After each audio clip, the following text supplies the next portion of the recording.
5 in the AF1 capped off with their nationally televised game on Vice TV. This one saw the Albany Firebirds take care of business against the Billings Outlaws, 62-24. Bit of a shock here, not gonna lie. Before we dive into this one, because this game was crazy for all the weirdest reasons. Yeah. I did say last week we brought up that I did say that Billings was the better team, and Albany came out and showed up.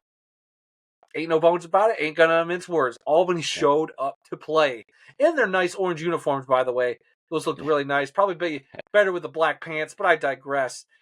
And the fact that they kind of look like the Minnesota Myth jerseys. I don't know if there's an issue there or not, guys, but it's a discussion for another day, I suppose. Anyway, this game, though, going into it, I don't know if you saw the fun video of the owners of the two teams talking about their little bet. Yes, I did. What is it? They're going to wear a car wrap on their car for... Yep, losing owner has their car wrapped in the other team's logo. Yep, so that'll be fun to see. Poor Steven Titus is going to have a Firebird mobile. But, so let's talk about this crazy game. When I tuned in, because I was a little late, we went to a UFL game, so I was late getting home and starting the game up. When I turned it on, I believe it was 21-0 in favor of Albany, and I was like, what is happening? Yeah. What have I missed? And it's just absolute insanity. Dad, what can you tell us? How did this game go? Oh, man. I think Albany had the ball first, and they were marching their way down the field, and I can't remember if it was a turnover or fourth down, whatever, but it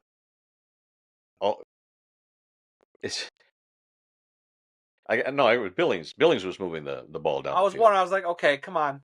Yeah. Billings was moving the ball, couldn't score, and next thing you know, Albany is up 14-0. Just boom, boom, boom, just like that. I think they recovered a ball and it was like on the 1 yard line. So they only had 1 yard to go. I think they had 2 touchdowns and all they had was 2 plays. They had only run 2 plays and scored twice. So it was just crazy right from the start. They were up 21-0 in the second quarter. Before Billings even got on the scoreboard. So, then it was 21-7. Albany then returned the ensuing kickoff for a touchdown. They went up 35-7 at halftime. Just absolutely crazy. This was a nightmare of a first half for Billings, and it didn't get much better in the second half. Albany led 49-19 after 3 quarters and cruised to a 62-24 win. There were 4 turnovers in the game by Billings, 0 for Albany. That was part of it, but boy, oh boy, just everything went Albany's way, and everything went against Billings in this game. Well, Albany did have a turnover. We'll talk about that because Sam Castronova, quarterback for the Firebirds, went 10-19, 129 yards. He threw 4 touchdowns and had 1 interception during that game. 4 rushes for 19 yards, and he had 2 touchdowns on the ground there. Wide receiver Dwayne Brown of the Firebirds had 6 catches for 64 yards and a touchdown. And wide receiver Darian Townsend had 2 catches for 36 yards, both of those catches for touchdowns. On the Billings side of things, Braden Wingle was 12 of 21 for 155 yards. He had 2 touchdowns, 2 interceptions, 2 rushes for 12 yards. And the wide receiver Jevin Fred of the Outlaws had 6 catches for 74 yards and a touchdown. Now, the kicker for the Firebirds was hitting the iron. That ball was bouncing around. It was just... the onside kicked it at one point and got it back too. It was just nothing the Outlaws could do could match what the Firebirds were doing. Yeah. It was seriously just a series of just, how is this happening? It was everything that could go wrong did go wrong for Billings. A very good team that I think Albany got their revenge from the championship game last year. They clearly had their sight set on taking this Billings team out, and that's what they did. Billings had no answer for anything, and while they're going to rematch next week, and we'll talk about that, it's just Billings got to find some answers. I still think Billings is a good team. They just, I've never seen a game, especially in arena.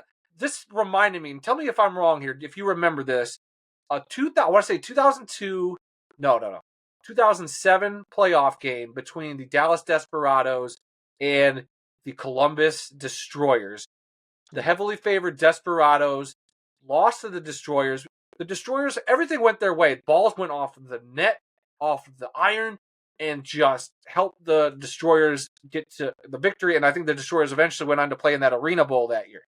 Because they were a bottom seeded team that year, if I remember correctly. I'm sure there's an arena historian that could confirm all that. But I'm pretty sure it was 2007. 2007. I want to say when that happened. And this is what it gave me. This is the vibes I got, was that it was just all of that just coalesced into just Billings not being able to do much. Albany is as a very good team. I won't say they got very fortunate bounces, because they did, but they proved why they're the better team right now. We are 5 weeks into the season, 6 weeks into the season.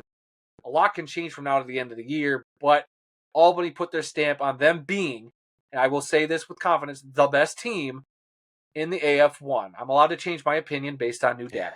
So right now, Albany is, and that's not a slight to the Outlaws organization. They could still bounce back next week. We'll see how that goes in Billings. It should be an interesting game. Yeah, one thing I did notice in the early part of the game, on both of the drives where Albany scored touchdowns, there were some obvious penalties that I saw that were not called. And later on, I thought, oh my gosh, the refs are all pro Albany, but that wasn't the case, because little later on, there was an obvious penalty on Billings that they did not call either. So the referees were really not calling much in the way of penalties early in the game. And I thought that was just kind of strange, because I expected this game to be a high scoring shootout where the winner was the team that had the ball last. That's the kind of game I was expecting, because going into this game, Albany was 3-0 and Billings was 2-0. So you got a couple of undefeated teams, one the defending champion, a rematch of the championship game. We expected more from this game, and boy, we did not get it. It definitely didn't go the way we thought. High scoring for the Albany side of things. Yeah. Billings, like I said, it was just a bunch of weird literal bounces for them. Yeah. That kind of pushed the ball in Albany favor. But I also want to bring up, you talked about the referees, and I thought they were swallowing their whistles too quite a bit from what I was watching, until they had to step in and play mom. Yeah. And after a little skirmish kind of broke out, they kind of threw personal foul penalties at everybody, which I was like, what's going to happen here? So they threw out personal foul penalties to pretty much everybody. Like, hey, all you got a personal foul penalty. The next one that happens, you're going to your room, you're not getting dinner, and that's it for you. But yeah, in the third quarter, a player for Albany had I won't say it was a cheap personal foul, but they flagged him for a personal foul, and he got ejected from the game. So they stuck to their word. They said, hey, you're gone. So you can't argue with that. But at that point, Albany was up by quite a bit. So I'm sure this guy, they said during the broadcast that they're probably going to bench him anyway and let him rest. So I don't know. I just thought the refs having to step in there was interesting. I figured it would get a little heated there. This is probably the rivalry of the AF1 right now, which is only going to make next week's game a little more interesting. Yeah. But also, let's bring up, what do you got? I saw you do the whole gasping for air thing. Well, you want to step in. I was thinking the broadcast crew was not your typical Vice crew with Ari. That's what I was going to go with. Yep. Cedric Bond. Okay, and we never saw them on screen. We heard their voices. I couldn't even tell you who they were. You know who one of the guys is, but Gaz from Levac and Gaz. They never showed them on TV at all. So I don't know if they were actually at the game or what, but I just thought that was odd. It was odd, but I feel like, I think both those guys are Albany guys, because Gaz does a local Albany radio show with the president of the team, Jeff Levac. Jeff Levac obviously does the podcast for the AF1. So I just thought it was weird giving them the broadcast, like a local team doing the broadcast, which is fine. I just thought it was odd. They put out a press release about it earlier in the week. And no Sofia Gutierrez on the sideline. So I thought that was really strange. They had a different sideline guy, and he's the only one on camera they showed. I thought he did a fine job, but I don't know. I thought it was odd. I didn't hate the guy's broadcast. Like, I don't know. It wasn't said, and it wasn't Ari, and I hate change. And I wanted them covering this game. I would have loved their perspective on things, but I won't say it felt skewed Albany's way, but tiny bit it felt a little skewed for Albany's perspective. I mean, they tried their best to kind of hit both sides, but it did feel very Albany skewed for your nationally televised game. And I don't know if I like that or not. Yeah. Yeah, this was just such a weird game as far as all the penalties and the weird things that happen. You know, you expect maybe a few things to happen during a game, but my gosh, it was like almost every drive something weird was happening uh, both ways, and it was Yeah. just crazy, just a crazy game. Yep. And before we move on, the Firebirds are now averaging through their 4 games 59.75 points per game. So they're almost up to 60 points a game, while the Billings Outlaws are averaging 54.33 points per game through their 3 games. So this game obviously hurt their average a little bit, but still two of the higher scoring teams in the AF1. Anything else before we move on? Nope.